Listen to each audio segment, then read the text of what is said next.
हाँ जी, ਦੋਸਤੋ ਪੰਜਾਬ ਦੀ ਵਜ਼ੀਰ ਆਲਾ ਮਰੀਮ ਨਵਾਜ਼ ਤੇ ਵਜ਼ੀਰ ਆਜ਼ਮ ਆਪਣੇ ਵਜ਼ੀਰਾਂ ਦੇ ਨਾਲ, ਆਪਣੇ ਦੋਸਤਾਂ ਦੇ ਨਾਲ ਸਾਊਦੀ ਅਰਬ ਗਏ।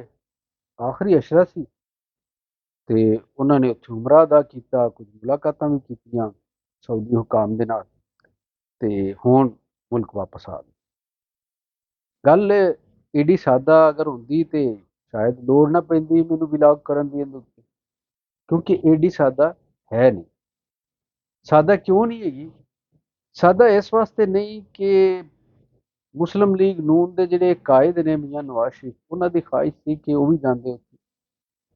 ਔਰ ਫਿਰ ਸੁਣਨ ਚ ਆਉਂਦੀ ਕਿ ਸਾਊਦੀ ਅਰਬ ਤੋਂ ਬਾਅਦ ਉਹ ਸ਼ਾਇਦ ਇੰਗਲੈਂਡ ਜਾਣਾ ਚਾਹੁੰਦੇ ਸਨ।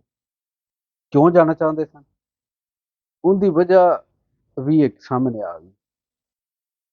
ਔਰ ਉਹ ਵਜ੍ਹਾ ਸੋਲਿਡ ਇਸ ਵਾਸਤੇ ਲੱਗਣ ਲੱਗ ਪਈ ਕਿ ਸਾਨੂੰ 2-3 ਦਿਨ ਦੇ ਵਿੱਚ ਮੁਸਲਿਮ ਲੀਗ ਦੇ ਉਹ ਲੀਡਰ ਜਾਂ ਉਹ ਬੋਲਣ ਵਾਲੇ ਬੰਦੇ ਜਿਹੜੇ ਨਵਾਜ਼ ਸ਼ਰੀਫ ਦੇ ਕਰੀਬ ਸਮਝੇ ਜਾਂਦੇ ਨੇ, ਉਹਨਾਂ ਦਾ ਲਹਿਜਾ ਕੁਝ ਸ਼ਿਕਾਇਤੀ ਤੇ ਤੇਜ਼ ਹੋਇਆ ਵੇ।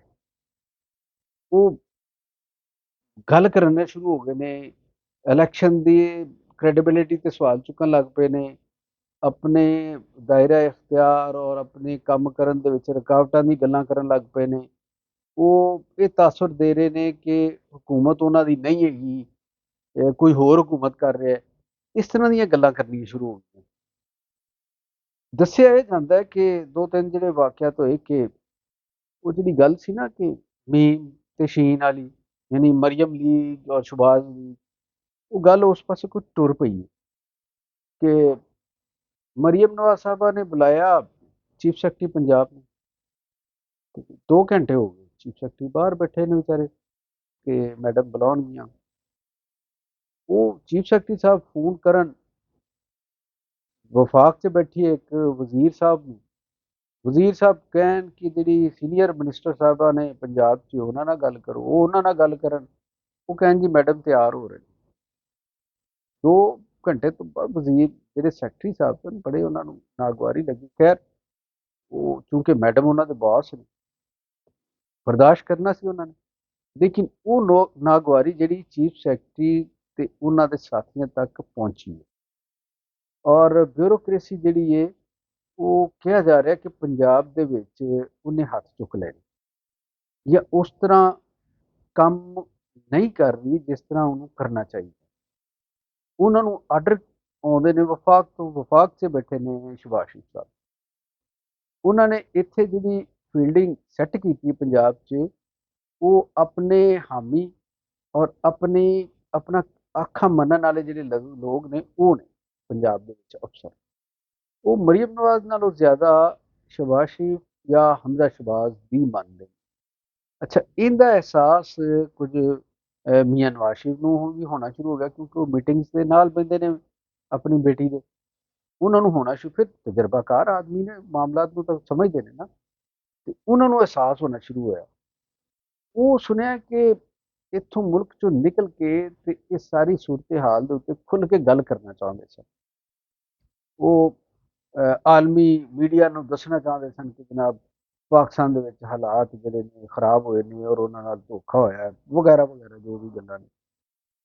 ਲੇਕਿਨ ਉਹ ਜਿਨ੍ਹਾਂ ਦੇ ਖਿਲਾਫ ਇਲਜ਼ਾਮ ਲਾਉਣਾ ਚਾਹੁੰਦੇ ਸੀ, ਉੱਥੇ ਵੀ ਉਹਨਾਂ ਕੁਆਟਰਸ ਨੂੰ ਵੀ ਥੋੜਾ ਜਿਹਾ ਅੰਦਾਜ਼ਾ ਹੋ ਗਿਆ ਕਿ ਇਹ ਉਖੜਦੇ ਪਏ ਨੇ ਔਰ ਉਹਨਾਂ ਨੇ ਉਹਨਾਂ ਨੂੰ ਇੱਥੋਂ ਜਾਣ ਦੀ ਇਜਾਜ਼ਤ ਨਹੀਂ ਦਿੱਤੀ। ਇਸੇ ਵਾਸਤੇ ਕੁਝ ਦੋਸਤਾਂ ਨੇ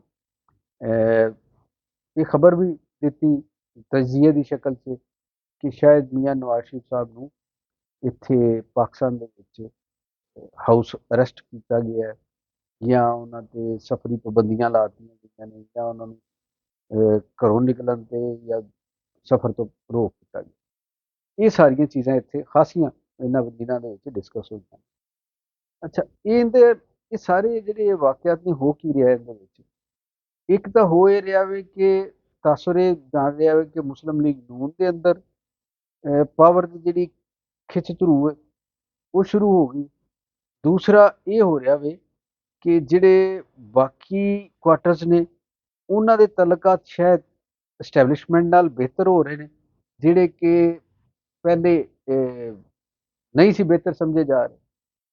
ਤੇ ਇਹਨਾਂ ਚੀਜ਼ਾਂ ਦੀ ਵਜ੍ਹਾ ਨਾਲ ਇੱਕ ਗੁੰਜਾਇਸ਼ ਵੀ ਬਣਦੀ ਨਜ਼ਰ ਆ ਰਹੀ ਹੈ।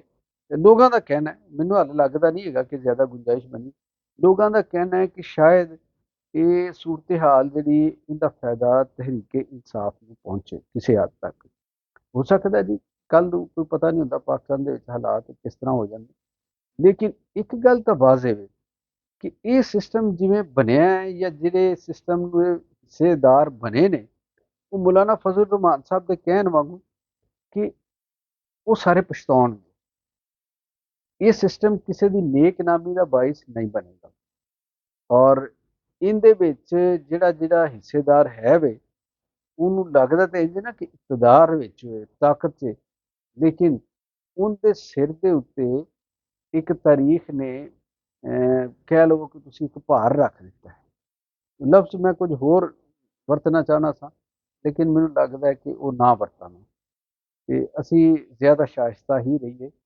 ਸਾਡੇ ਜਿਹੜੇ ਵਲੌਗ ਨੇ ਉਹਨਾਂ ਦੀ ਸ਼ਨਾਖਤ ਜਿਹੜੀ ਇਹ ਸ਼ਾਇਸਤਗੀ ਹੀ ਹੋਣੀ ਚਾਹੀਦੀ। ਬਾਕੀ ਲੋਕ ਗੱਲਾਂ ਕਰ ਲੈਂਦੇ ਨੇ ਹਰ ਤਰ੍ਹਾਂ ਦੀਆਂ, ਉਹ ਜਾਣਨ ਤੋਂ ਉਹਨਾਂ ਦਾ ਕੰਮ ਜਾਣ। ਤੇ ਮੈਂ ਕਹਿ ਰਿਹਾ ਕਿ ਉਹਨਾਂ ਦੇ ਉੱਤੇ ਭਾਰ ਪਾਤਾ। ਅੱਛਾ, ਇਹ ਸੂਰਤ ਹਾਲ ਕੋਈ ਮੁਲਕ ਵਾਸਤੇ ਏਡੀ ਚੰਗੀ ਨਹੀਂ ਹੈਗੀ। ਹਾਂ, ਮੁਲਕ ਵਾਸਤੇ ਉਦੋਂ ਚੰਗੀ ਜ਼ਰੂਰ ਹੋਵੇਗੀ ਕਿ ਜਦੋਂ ਇਹ ਸਿਸਟਮ ਦੇ ਵਿੱਚ ਮੌਜੂਦ ਤਾਕਤਾਂ ਜਿਹੜੀਆਂ ਨੇ ਸਾਰੀਆਂ ਪੋਲੀਟੀਕਲ ਤੇ ਐਸਟੈਬਲਿਸ਼ਮੈਂਟ ਦੀ ਮੈਂ ਗੱਲ ਕਰਨਾ ਪਿਆ, ਉਹ ਅਗਰ ਇਹ ਸੋਚਣ ਲੱਗ ਪੈਣ ਔਰ ਉਹਨਾਂ ਦੇ ਵਿੱਚ ਇੱਕ ਦੂਸਰੇ ਦੇ ਨਾਲ ਤਾਵਨ ਦਾ ਇੱਕ ਜਜ਼ਬਾ ਉਭਰੇ, ਉਹ ਕਹਿਣ ਯਾਰ ਬੜੀ ਹੋ ਗਈ, ਸਾਰੇ ਆਓ ਰਲ ਕੇ ਇੱਕ ਸਟਰਕਚਰ ਬਣਾ ਲੈਂਦੇ ਹਾਂ, ਇੱਕ ਨਵੀਂ ਅੰਡਰਸਟੈਂਡਿੰਗ ਪੈਦਾ ਕਰਨੇ ਆ, ਕੋਈ ਆਇਨੀ ਸਤ੍ਹਾ ਦੇ ਉੱਤੇ ਗੱਲ ਕਰਨੇ ਆ ਕਿ ਜਿਹਦੇ ਵਿੱਚ ਸਾਡੇ ਸਾਰਿਆਂ ਦੀ ਤਰਜੀਹ ਮੁਲਕੀ ਮਸਾਇਲ ਦਾ ਹੱਲ ਹੋਵੇ। ਮੁਲਕ ਛੋਟੇ ਮਸਾਇਲ ਦਾ ਸ਼ਿਕਾਰ ਨਹੀਂ ਹੈਗਾ, ਬਹੁਤ ਵੱਡੀਆਂ ਵੱਡੀਆਂ ਗੱਲਾਂ ਨੇ ਇੱਥੇ ਜਿਹੜੀਆਂ ਅਸੀਂ ਰੋਜ਼ਮर्रा ਦੇ ਆਉਣ ਵਾਲੇ ਮਸਾਇਲ ਔਰ ਬੁਹਰਾਨਾਂ ਦੀ ਵਜ੍ਹਾ ਨਾਲ ਉਧਰ ਧਿਆਨ ਹੀ ਨਹੀਂ ਦਿੰਦੇ। ਸ਼ਾਇਦ ਹਾਲੇ ਸਾਡੇ ਤਜਜ਼ੀਆ ਨਿਗਾਰ ਜਿਹੜੇ ਨੇ ਉਹਨਾਂ ਦੀ ਵੀ ਨਜ਼ਰ ਏਡੀ ਦੂਰ ਤੱਕ ਨਹੀਂ ਜਾਂਦੀ ਕਿ ਉਹਨਾਂ ਦੀ ਸੰਗੀਨੀ ਦਾ, ਉਹਨਾਂ ਮਸਾਇਲ ਦਾ ਅੰਦਾਜ਼ਾ ਕਰ ਸਕਣ ਤੇ ਲੋਕਾਂ ਨੂੰ ਦੱਸ ਵੀ ਸਕਣ। ਅਸੀਂ ਕੋਸ਼ਿਸ਼ ਕਰਾਂਗੇ ਕੁਝ ਆਪਣੇ ਸੀਨੀਅਰਸ ਨਾਲ ਗੱਲ ਕਰਕੇ, ਕੁਝ ਗੌਰ ਕਰਕੇ ਕਿ ਇਹ ਮਸਾਇਲ ਕਿਹੜੇ ਕਿਹੜੇ ਨੇ ਤੇ ਕਿਵੇਂ ਇਹਨਾਂ ਨੂੰ ਹੱਲ ਕੀਤਾ ਜਾ ਸਕਦਾ। ਲੇਕਿਨ ਜਿੰਨੀ ਦੇਰ ਤੱਕ ਅਸੀਂ ਉਹ ਗੱਲ ਨਹੀਂ ਕਰਦੇ, ਉਨੀ ਦੇਰ ਤੱਕ ਅਸੀਂ ਇਹੀ ਗੱਲ ਕਰ ਦਿੰਦੇ ਹਾਂ ਕਿ ਗੱਲ ਜਿਸ ਪਾਸੇ ਵਧਣ ਲਈ ਕਿ ਸਿਆਸਤ ਦੇ ਵਿੱਚ ਪਹਿਲੇ ਤਾਂ PDM ਸੀ, ਫਿਰ PDM ਦੇ ਵਿੱਚ ਵੰਡ ਪੈ ਗਈ, ਫਿਰ PDM ਹਕੂਮਤ ਆ ਗਈ, ਫਿਰ PDM ਦੇ ਜਿਹੜੇ ਲੋਕ ਹਾਰੇ ਉਹ ਉਹਦੇ ਖਿਲਾਫ ਹੋ ਗਏ ਨੇ, ਮਹਿਮੂਦ ਅਚਕਜ਼ਈ, ਅਖਤਰ ਮੈਂਗਲ, ਮੌਲਾਨਾ ਫਜ਼ਲ रहमान ਔਰ ਕੁਝ ਜਮਾਤਾਂ ਜਿਹੜੀਆਂ ਪੀਪਲਜ਼ ਪਾਰਟੀ MQM ਤੇ ਜਿਹੜੀ ਜਨਾਬ ਮੁਸਲਿਮ ਲੀਗ ਨੂਨ ਨੇ ਉਹ ਇਕਤਦਾਰ 'ਚ ਆ ਗਈਆਂ ਨੇ। ਹੁਣ ਇਹਨਾਂ ਜਮਾਤਾਂ ਦੇ ਇਹ ਵੱਖ ਹੋ ਗਈਆਂ ਨੇ ਤੇ ਜਿਹੜੀਆਂ ਇਹਨਾਂ ਤੋਂ ਵੱਖ ਹੋਈਆਂ ਉਹ PTI ਦੇ ਨਾਲ ਰਲ ਗਈਆਂ ਨੇ। ਹੁਣ ਨਵੀਂ ਸਫਬੰਦੀ ਹੋ ਗਈ। ਇਸ ਸਫਬੰਦੀ ਨੂੰ ਇੱਕ ਪਾਸੇ ਰੱਖੋ, ਮੁਸਲਿਮ ਲੀਗ ਨੂਨ ਦੇ ਅੰਦਰ ਜਿਹੜੀ ਧੜੇਬੰਦੀ ਹੋ ਗਈ ਉਹਨੂੰ ਵੇਖ ਲਵੋ, ਤੇ ਤਹਿਰੀਕੇ ਇਨਸਾਫ ਦੇ ਨਾਲ ਜਿਹੜਾ ਕੋਈ ਰਵੱਈਆ ਤਬਦੀਲ ਹੋਣ ਦੇ ਚਾਂਸਿਸ ਮੌਜੂਦ ਨੇ ਉਹਨਾਂ ਦੇ ਉੱਤੇ ਥੋੜ੍ਹੀ ਜਿਹੀ ਨਜ਼ਰ ਰੱਖੋ ਤੇ ਤੁਹਾਨੂੰ ਪਤਾ ਲੱਗੇਗਾ ਕਿ ਇਹ ਸੂਰਤ ਹਾਲ ਦੇ ਵਿੱਚੋਂ ਖੈਰ ਨਿਕਲ ਸਕਦਾ ਹੈ। ਫਿਕਰਮੰਦੀ ਦੀ ਗੱਲ ਆਪਣੀ ਜਗ੍ਹਾ ਤੇ ਵੀ, ਕਿਉਂਕਿ ਸਾਡੇ ਇੱਥੇ ਪਤਾ ਨਹੀਂ ਲੱਗਦਾ ਨਾ, ਗੱਲ ਤਜਜ਼ੀਆ ਬੰਦਾ ਕਰੇ ਕਿ ਜਿੱਥੇ 2+2 4 ਹੋਣ। ਸਾਡੇ ਇੱਥੇ ਮਸਲਾ ਹੋ ਜਾਂਦਾ ਹੈ ਕਿ 2+2 22 ਵੀ ਹੋ ਜਾਂਦੇ ਨੇ। ਤੇ ਇਸ ਵਾਸਤੇ ਇਹ ਜਿਹੜੀ ਸੂਰਤ ਹਾਲ ਹੈ ਸਿਆਸੀ, ਇਹ ਅਗਲੇ ਕੁਝ ਦਿਨਾਂ ਤੱਕ ਸਾਫ਼ ਹੋ ਜਾਏਗੀ ਤੇ ਜਿੰਨੀ ਦੇਰ ਤੱਕ ਸਾਫ਼ ਨਹੀਂ ਹੁੰਦੀ ਉਨੀ ਦੇਰ ਤੱਕ ਵੇਖੋ ਬਾਬਾ ਰੰਗੀਆ ਤੇਰੇ ਰੰਗ।